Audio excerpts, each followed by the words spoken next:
There is a supervolcano in California that most Americans have never even heard of. It has already erupted once, with a force so massive it buried half the country in ash. And right now, today, the ground above it is rising.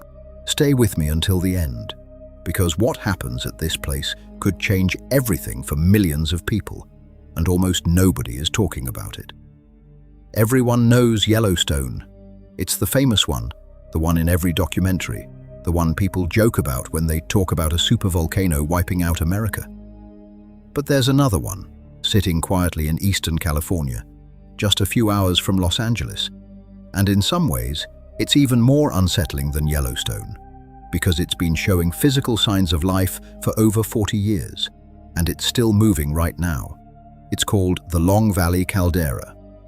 And by the end of this video, you're going to understand exactly why scientists have had their eyes locked on this one patch of California ground since 1980, and why it's rising again. Let's go back to where this actually started.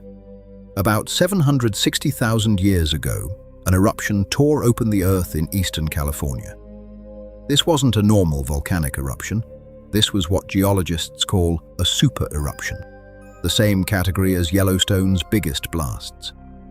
In roughly 6 days, this eruption ejected around 150 cubic miles of molten rock and ash into the sky.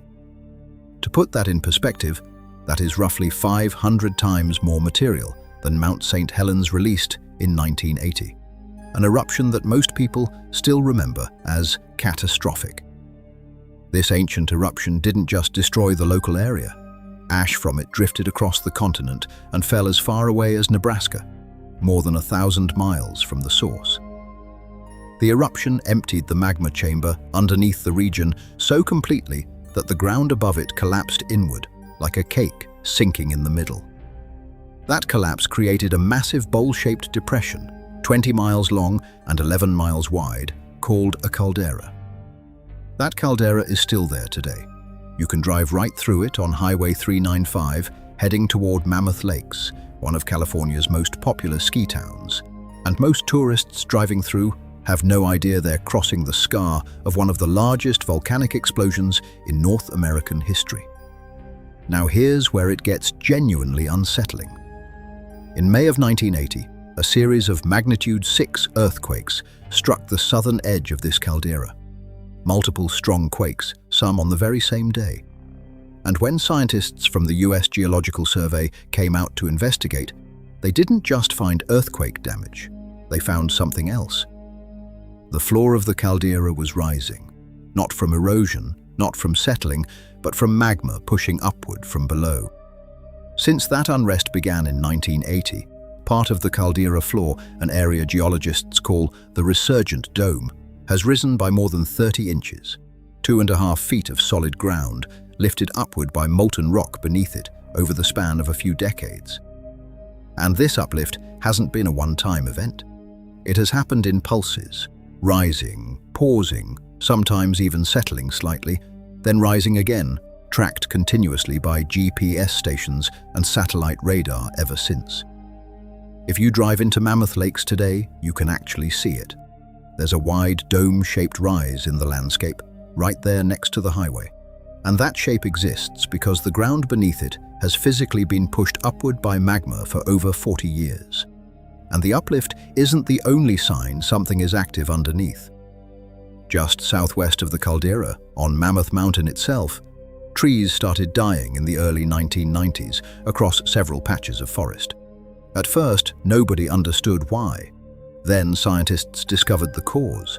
Massive amounts of carbon dioxide gas were seeping up out of the ground from magma deep below the mountain, and that gas was suffocating the tree roots from underneath, killing entire groves of trees where the soil should have been perfectly healthy. One spot near Mammoth Lakes, called Horseshoe Lake, is now surrounded by dead, skeletal trees standing in barren ground. Because so much carbon dioxide continuously seeps up there that the roots simply cannot survive. And this gas isn't just a threat to trees. In low-lying areas, carbon dioxide can pool at ground level in high enough concentrations to be lethal to humans and animals within minutes. which is exactly why there are now warning signs posted around parts of the caldera today. So let's put this together.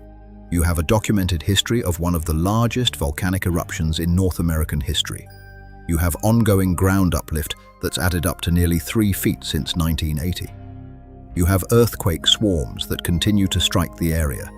And you have volcanic gas seeping up through the soil, strong enough to kill mature trees and create dead zones on the surface. Individually, any one of these might not mean much. Together, this is exactly the combination scientists watch for when they're trying to determine whether a volcanic system is truly restless. Here's the part that actually matters for how worried you should be. According to geological research on large calderas worldwide, roughly only 1 in 6 episodes of this kind of unrest, ground uplift, earthquake swarms, and gas emissions, actually ends in an eruption. The rest can persist for decades, or even centuries, without ever producing one. Long Valley has already been in this restless state for more than 4 decades, longer than most people watching this video have been alive, and it still hasn't erupted. But here's the detail that keeps scientists paying close attention instead of writing this off. Beneath the caldera, researchers using seismic imaging have identified a layered structure underground, a solid crust of cooled rock sitting on top of a zone that still appears to contain significant melted material. In other words, there is still real active magma down there, not just old, cooled rock left over from 760,000 years ago. And that is precisely why the US Geological Survey has rated Long Valley as a very high threat volcano, one of the most closely monitored volcanic systems anywhere in the United States. With a dense network of seismometers, GPS stations, and gas sensors constantly feeding in real-time data. And here's something almost nobody outside the area realizes. The same heat sitting beneath the surface is currently being used constructively. There are working geothermal power plants right on the edge of the caldera, drawing on heat from the same magma system, producing enough electricity to power tens of thousands of homes every single day. So this isn't some abandoned danger zone. People are living, working, skiing, and generating power directly on top of an active volcanic system. Right now, today, in the year 2026. So what actually happens if this system does eventually erupt? Officials in Mammoth Lakes took the unrest seriously enough back in the 1980s that they built a secondary evacuation route out of town. Specifically in case volcanic activity intensified, a road still in use today. Because the reality is, when an eruption does eventually occur at a system like this, the impact depends heavily on location, size, and even wind direction, since the last major eruption sent ash more than 1,000 miles across the continent. If you've ever driven up Highway 395 toward Mammoth, or you're planning a trip out to the eastern Sierra, you have almost certainly driven straight across this caldera without even knowing it. Next time, look for that wide, dome-shaped rise in the landscape near the highway. That is not a normal hill. That is nearly 45 years of magma slowly pushing solid ground upward, right beneath people's feet. So here's my honest take on all of this. This isn't a doomsday story, and I'm not telling you to panic. Scientists have been watching this exact spot for over 4 decades, and the vast majority of restless calderas like this never actually erupt.